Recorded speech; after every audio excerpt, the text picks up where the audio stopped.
So ngayong araw nga guys, dahil wala kaming ginagawa ay naisipan namin magkawil ng aking kapatid. O ayan, bumalik nga pala siya para kumuha ng aming lalagyan ng mahuhuli. Kumuha siya ng timba. Ayan, pasiksi maglakad.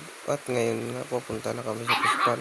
O ayan siya, nag-aayos ng kanyang kawil para pagdating nun ay diretso hagis na lang sa Pispan. Ayan na nga, malapit na kami sa makarating sa aming pangangawilan, aming Pispan. O ayan,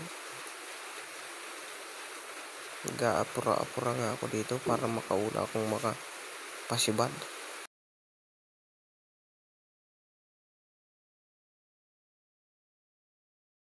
Likod ng nyug at yan nga, nakahuli na.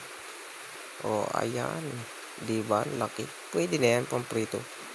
At hapon na nga din ay naisipan na ko ng natiti ng aking kasama na umuwi. Ito nga pala yung huli namin, no? Isang malaki. Puro pang pirito na yan lahat. Hehe.